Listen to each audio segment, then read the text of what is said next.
ابھی بسم اللہ شریف کی بات ہی نہیں پڑی ہے.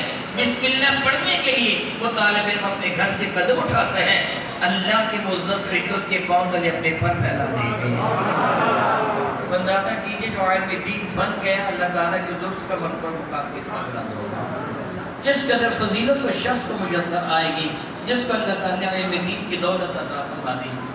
میرے کریم آقا رسول اللہ شفیع معظم رحمت عالم صلی اللہ علیہ وسلم کبھی صحابہ اکرام کے سامنے اس چیز کا اظہار فرمایا تھا.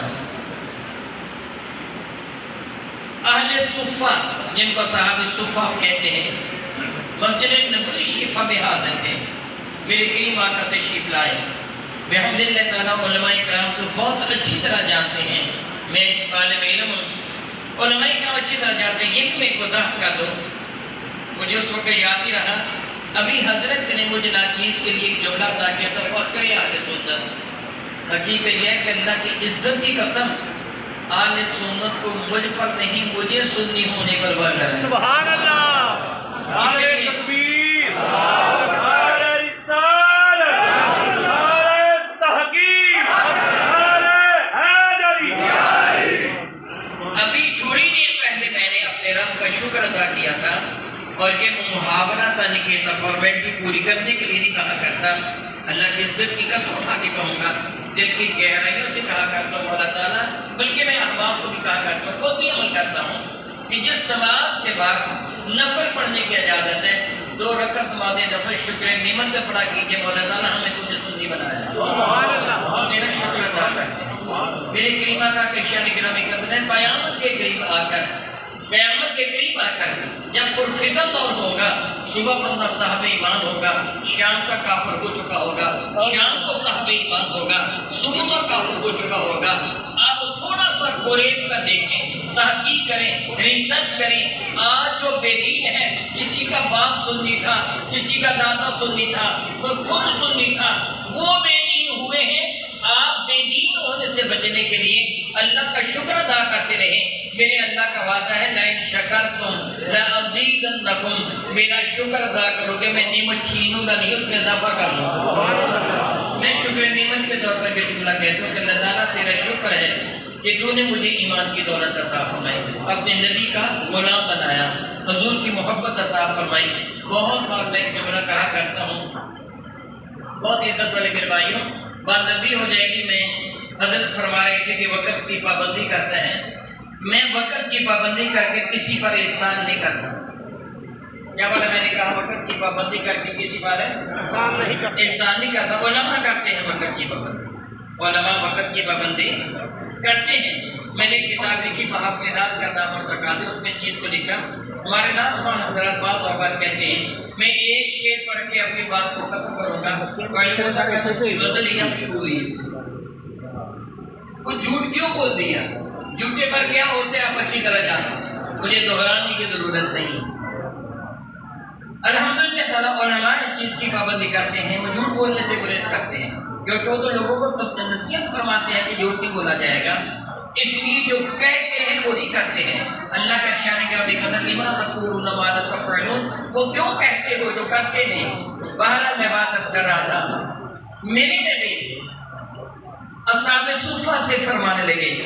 صفہ عربی میں کہتے ہیں وہ چبوترا جس کے اوپر سائبان بنایا گیا ہو, پنجابی میں تھڑے تھے تارا, بس سمجھ گئے, تھڑے تھے تارا. دراصل وہ کیا تھا صفہ, جب میرے اور آپ کے قریب آ کر ذوالجلال کے محبوب حضور رحمت کون مکہ علیہ طیب الثنا مدینہ میں جلوہ فرما ہوئے, تو سعد اور سہیل 2 بچے تھے, جن سے میرے قریب آ کر 40,000 درہم میں, جن میں 35,000 درہم طرح سے دے کر پر نے پیش کیے تھے. جگہ خریدی, زمین خریدی, اور یہاں میرے قریب آقا نے مسجد نبی شریفہ کی بنیاد رکھی. اس وقت رب کائنات جل وعلا کی جانب سے میرے کریم آقا رسول اللہ کو یہ حکم تھا کہ تم اپنی نماز گھر میں بیت المقدس کی طرف رخ دیبا کر کے فرماؤ گے, اور بیت المقدس مدینہ طیبہ سے شمال کی جانب ہے. میرے کریم آقا رسول اللہ نے بیت المقدس کی جانب یعنی مدینہ و مسجد نبی کے شمال کی جانب میرے کریم آقا نے وہ کھجور کے تنے, جو کھجور کے چند درخت اس میدان میں تھے, ایک جوہر تھا, چند ایک یہودیوں کی قبریں تھی,